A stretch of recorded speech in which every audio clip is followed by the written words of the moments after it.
Science Academy. Myself is Kamil Singh. Today I discuss in class 12 Physics chapter number 11 किरण प्रकाश की।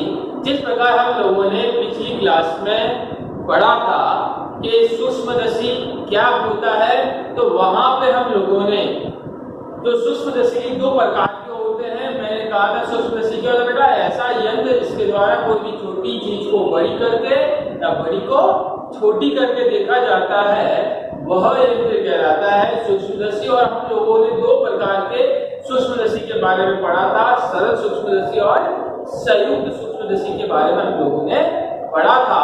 और वहां पे एक ही हम लोगों ने काम किया था, उसमें क्या निकाला था बेटा, आवर्तनता का सूत्र निकाला था, यानी उसके द्वारा कितनी बड़ी वस्तु बन सकती है।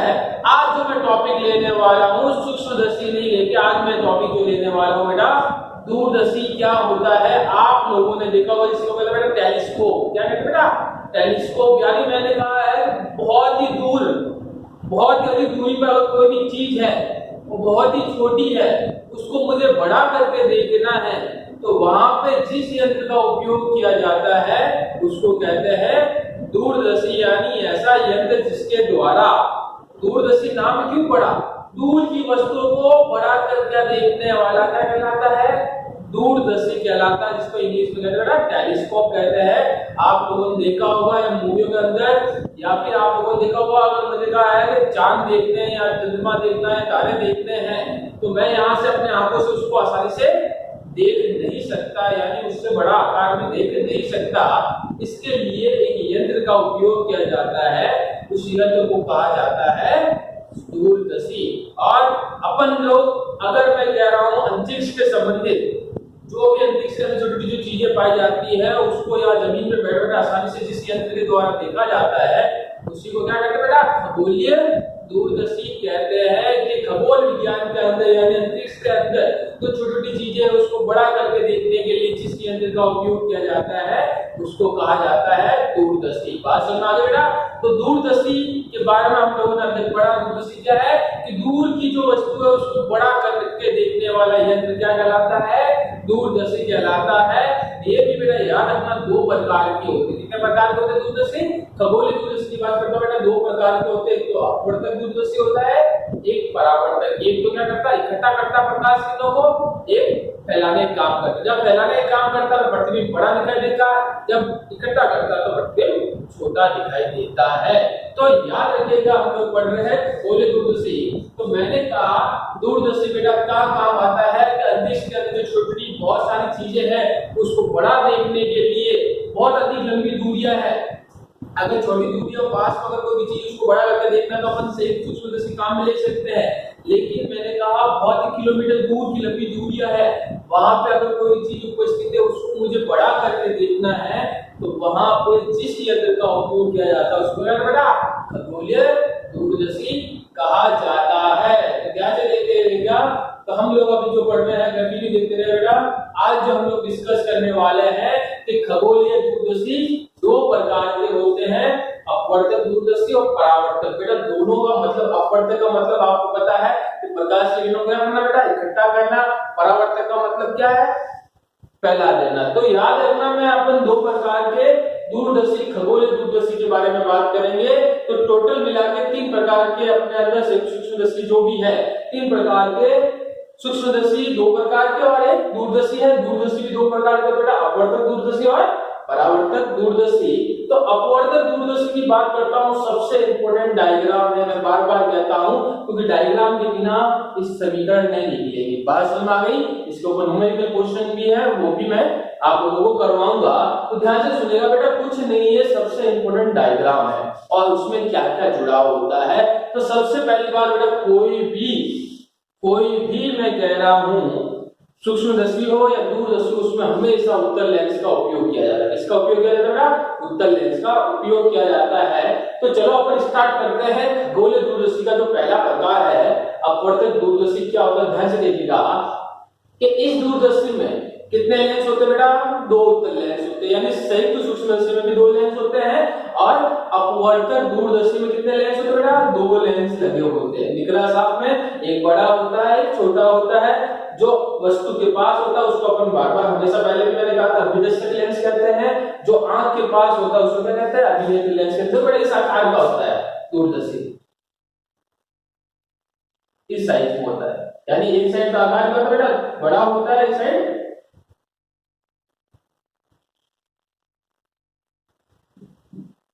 इस टाइप का होता है बेटा टेलीस्कोप। यहाँ पे दो लेंस लगे होते हैं, एक तो होता है आंख के पास और ये होता है वस्तु के पास, ठीक है बेटा। तो इस प्रकार का टेलीस्कोप होता है, लंबे आकार का होता है, गोलाकार होता है, बहुत ही लंबे आकार का, दो लेंस लगे होते हैं, एक इधर लगा होता है एक इधर लगा होता है। टेलीस्कोप बहुत लंबा होता है, मूवी में सबसे ज्यादा आप लोगों ने देखा होगा।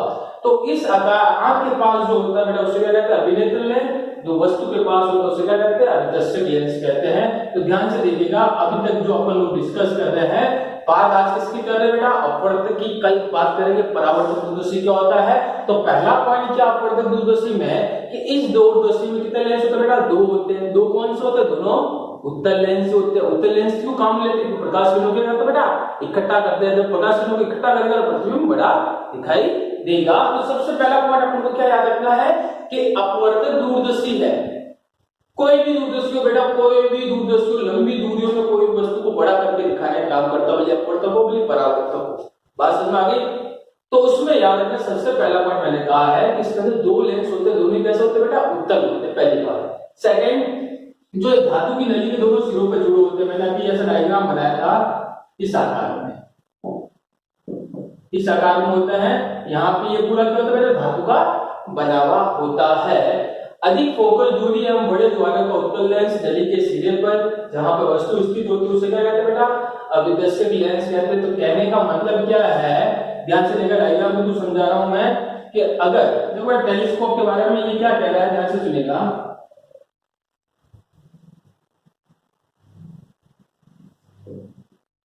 मैं टेलीस्कोप के बारे में कहता हूं, ये यहाँ पे होता है बेटा अभिदर्शक लेंस।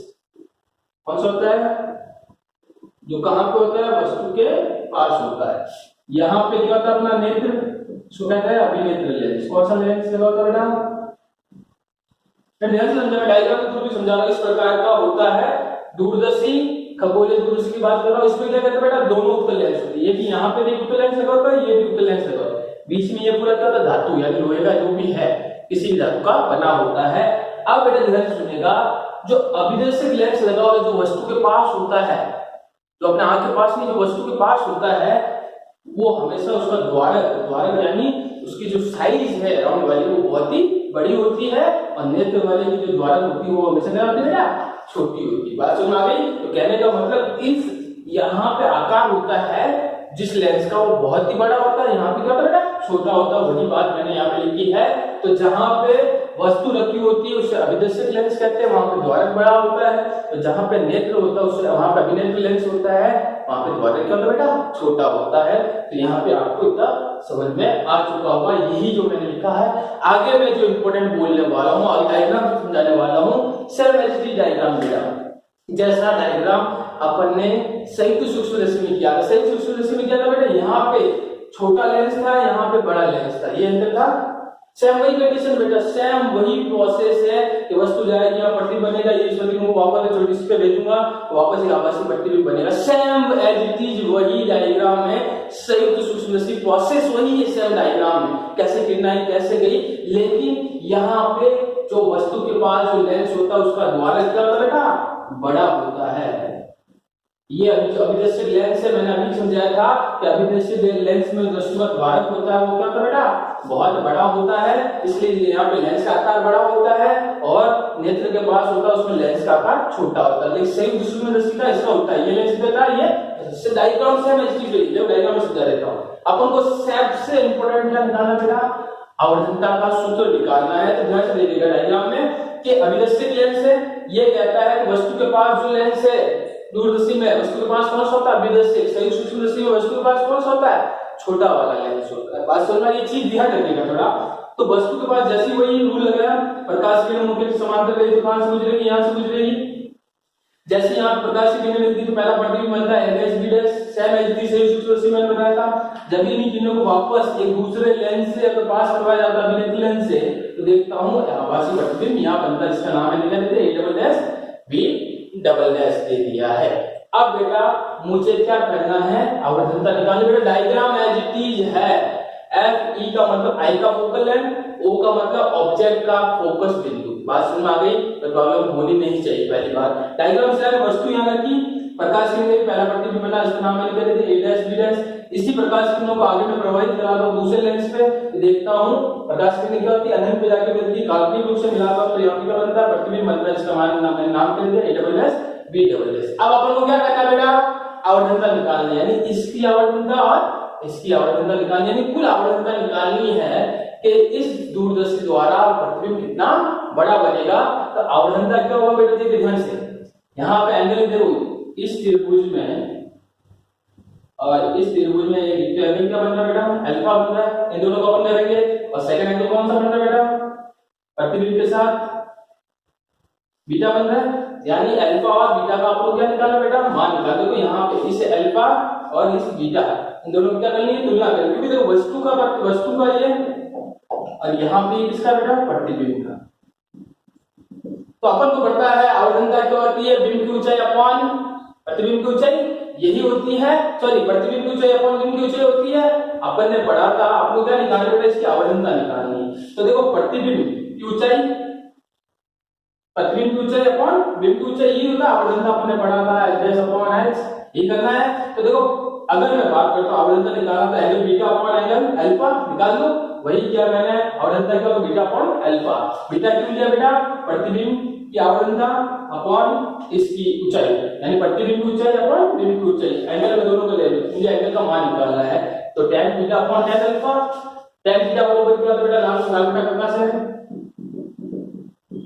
लंब बटा आधार। अब बेटा को अल्फा निकालना है, ध्यान से देखिएगा, मुझे क्या निकालना है, अल्फा निकाल, लंब बटा कर्ण होता है, ये देखो अल्फा निकाल, लंब क्या है बेटा, ये रहा लंब, ये रहा कर्ण, ये रहा आधार। तो मुझे क्या निकालना बेटा, अल्फा निकालना है। अल्फा निकालना है लाल बटा लंब बटा आधार कर दूं, लंब क्या बेटा ए बी, आधार क्या है ए ओ, वही करूंगा मैं। तो tan थीटा बराबर क्या होगा, इसकी ऊंचाई बेटा कितनी है x, इसकी ऊंचाई कितनी है x डैश, यहां से देखते हैं इसकी ऊंचाई कितनी है x, मैंने रख दिया है। और यहां से यहां तक की दूरी कितनी है पूरी, ध्यान से देखें, यहां से यहां तक की दूरी पूरी कितनी है, म्यू टी। असल में आ गई, तो मैं निकाल दूं तो म्यू यू दूरी की ये भी हुई है। आगे ध्यान से सुनिएगा, अगर मुझे अल्फा निकालना है, अल्फा की निकाल ली मैंने, अल्फा का मान मैंने क्या निकाला बेटा, ध्यान से देखिएगा, अल्फा का मान मैंने निकाला है, आवर्धनता निकालनी है beta by alpha, tan beta upon tan alpha, alpha लंब बटा आधार से निकाला, लंब बटा आधार h dash upon mu E upon h upon v dash. ठीक है, तो यहां पे देखो h से h क्या बेटा कैंसिल आउट, तो यहां पे क्या बचा, v not upon ue। v not का मतलब है प्रतिबिंब, वस्तु का प्रतिबिंब, और e का मतलब है i से उसकी दूरी, बिंब की i से दूरी। तो अपन ने जो आवर्धनता का सूत्र निकाला है बेटा अपवर्तक दूरदर्शी में, क्या होता है, minus v naught upon u e. V naught क्या है, ऑब्जेक्ट की प्रतिबिंब से दूरी, ठीक है, और ई क्या है, आई की वस्तु से दूरी। बात समझ में आ गई। अगर मैंने कहा है कि प्रतिबिंब बेटा कहाँ हो, अनंत पे बने, ये तो मैंने क्या निकाली, कुल आवर्धनता निकाली। अब ये कहता है, ये तो बेटा न्यूटन दूरी के लिए भी काम आ सकता है। अगर कहता है कि प्रतिबिंब कहाँ बनता है, अनंत पे, जब अनंत पे बनेगा तो वी नॉट किसके बराबर हो जाएगा, एफ नॉट के, ये अपने पिछली क्लास में पढ़ा है, म्यू किसके बराबर हो जाएगा, एफ पी के। तो इसी के अंदर मैं मान सकता हूं अपने पास m का मान कितना है, minus v naught upon u e. V naught की जगह में क्या रख दूं बेटा, यहाँ पे एफ नॉट, और यू ई की जगह रख दूं एफ पी। तो उस समय अपने पास आवर्धनता क्या आ जाएगी बेटा, F not upon F P, यानी ऑब्जेक्ट की फोकल लेंथ और आई की फोकल लेंथ, दोनों का जो अनुपात होगा वो उसमें क्या होगा, आवर्धनता होगा। जब कब, जब वस्तु कहां पे प्रतिबिंब बना रही बेटा, अनंत पे प्रतिबिंब बनाती है। तो हम लोगों ने आज जो किया है कुछ नहीं है, टेलीस्कोप इस प्रकार का होता है, इसके बारे में ध्यान सुनेगा और क्या करना, आवर्धनता का सूत्र निकाला v naught upon u e. अगर प्रतिबिंब अनंत पे बनता है, जब अनंत पे बनता है तो वी नॉट होगा वो क्या होगा, फोकल लेंथ के, ऑब्जेक्ट के फोकल लेंथ के बराबर हो जाएगा, म्यू ई होगा वो एफ के बराबर हो जाएगा। तो मैंने मान रखता हूं, तो यहां पे मान आएगा एफ बराबर F not upon F P. आगे ध्यान सुनना, अगर कभी भी आपके पास क्वेश्चन आएगा बेटा, न्यूमेरिकल क्वेश्चन में जो मैंने अभी हाईलाइट किया है उस पे काफी बार न्यूमेरिकल क्वेश्चन है, बुक में दे रखा है और मैं भी इसको सॉल्व कराऊंगा। अगर आपको क्वेश्चन आता है कि पूरे दूरदर्शी की लंबाई कितनी होगी, अब ये कह रहा है कि वस्तु थी, आकाश में प्रतिबिंब देख ले, यहाँ से आकाश के बीच में टोटल दूरी निकालनी हो, कैसे निकालोगे? तो उसका सूत्र क्या बेटा, f0 प्लस fp, यानी वस्तु की फोकल लेंथ को जोड़ दो और आई की जो फोकल लेंथ है दोनों को क्या कर दो बेटा, जोड़ दो, यानी f0 प्लस fp कर दो तो कुल दूरदर्शी क्या निकल जाएगी बेटा, लंबाई निकल जाएगी। तो आज लोग हम इतना ही डिस्कस करेंगे। तो चैप्टर का सबसे जो लास्ट टॉपिक है वो कंप्लीट होने वाला, एक टॉपिक और है जिसके बारे में हम कल डिस्कस करेंगे और वो चैप्टर कंप्लीट होगा। इसके बाद हम लोग जो चैप्टर लेने वाले हैं चैप्टर 12 के बारे में डिस्कस करेंगे जो इसी से रिलेटेड है। तो इसलिए इस चैप्टर को ज्यादा से ज्यादा पढ़े, घर में बेटा पढ़ते